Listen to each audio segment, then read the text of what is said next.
तोरण खड़क्या 300, चंवरी पदम 50, 72 मन मिर्ची लगी, अन्न का करो विचार। भले वगैरह देवगांव, तोरण गढ़ो विमंग, जन भटवाणी मारवण, शिवढोलो चौहान, ये संवत नवो अठोतरो, दूगर हुयो विवाह उछार, डोला मारू परणियार हुयो वगैरह व्याह। वैलेंटाइन डे यानी कि प्यार के इजहार का दिन है। मौजूदा परिवेश में भले ही इस दिन के मायने बदल गए हो, लेकिन आज भी कई ऐसी ऐतिहासिक विरासतें हैं जो प्रेम की अमर गाथा के रूप में इतिहास के पन्नों में दर्ज है।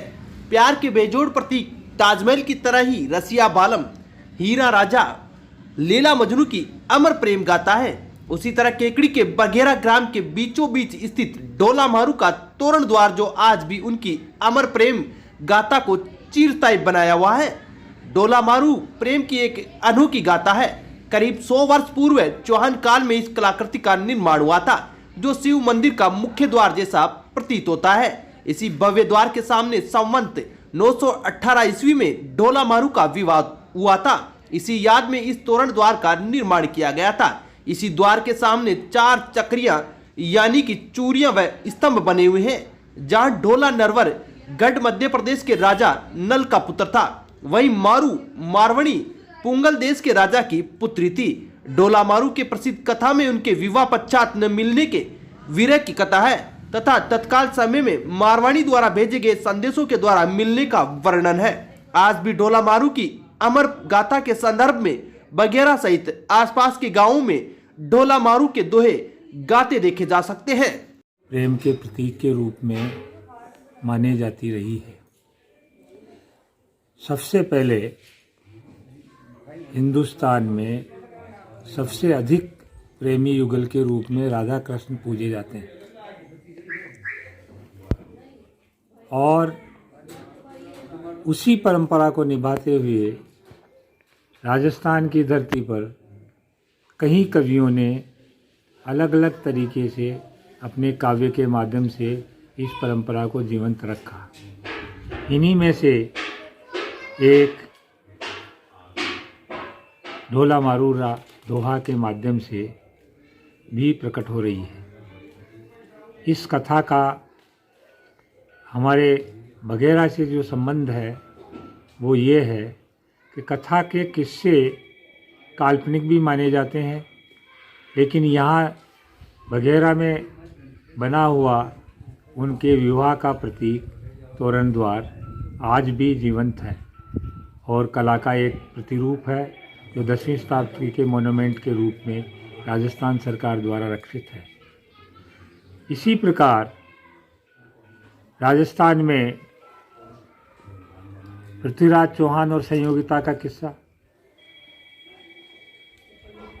और चित्तौड़ के राणा और पद्मिनी का किस्सा, ये कई किस्से जो किताबों के माध्यम से प्रकट हुए, फेमस हुए, लेकिन इनको धरातल पे आंका गया और ये अद्वितीय नज़र आए।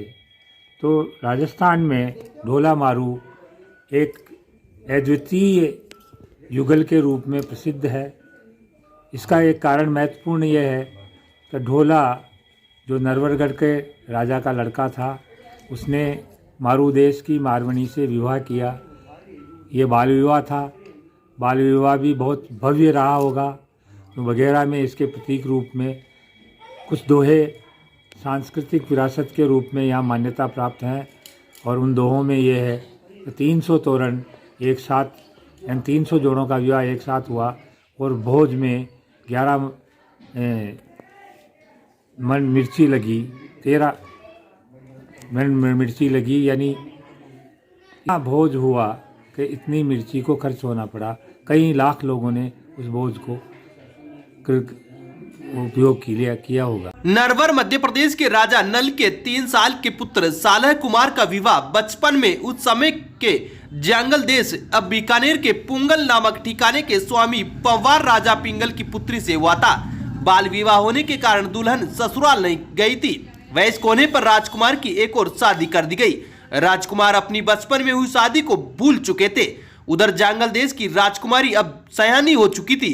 उसके माता पिता उसे ले जाने के लिए नरवर कई संदेश भेजे, लेकिन कोई भी संदेश राजकुमार तक नहीं पहुंचा। राजकुमार की दूसरी पत्नी राजा पिंगल द्वारा भेजे गए संदेशवाहकों को मरवा डालती थी। उसे इस बात का डर था कि राजकुमार को अगर पहली पत्नी के बारे में कुछ भी याद आया तो उसे छोड़कर वो पहली के पास चले जाएंगे। इसका सबसे बड़ा कारण पहली राजकुमारी की सुंदरता थी। उधर राजकुमारी सालह कुमार के ख्वाबों में खोई हुई थी। एक दिन उसके सपने में सालह कुमार आया। इसके बाद वह वियोग की अग्नि में जलने लगी। ऐसी हालत देख उसकी मां ने राजा पिंगल से फिर संदेश भेजने का आग्रह किया। इस बार राजा पिंगल ने एक चतुर ढोली को नरवर भेजा। जब ढोली नरवर के लिए रवाना हो रहा था तब राजकुमारी ने उसे अपने पास बुलाकर मारू राग में दोहे बनाकर दिए और समझाया कि कैसे उसके प्रियतम के सम्मुख जाकर गाकर सुनाना है। यह सब इसलिए किया गया क्योंकि दूसरी राजकुमारी किसी भी संदेशवाहक को राजा तक पहुंचने से पहले मरवा देती थी। ढोली ने राजकुमारी को वचन दिया कि वह या तो राजकुमार को लेकर आएगा या फिर वहीं मर जाएगा। चतुर ढोली याचक बनकर किसी तरह नरवर में राजकुमार के महल तक पहुंचा। रात में उसने ऊंची आवाज में गाना शुरू किया। बारिश की रिमझिम फुहारों में ढोली ने मल्हार राग में गाना शुरू किया। मल्हार राग का मधुर संगीत राजकुमार के कानों में गूंजने लगा। वह झूमने लगा। तब ढोली ने साफ शब्दों में राजकुमारी का संदेश गाया।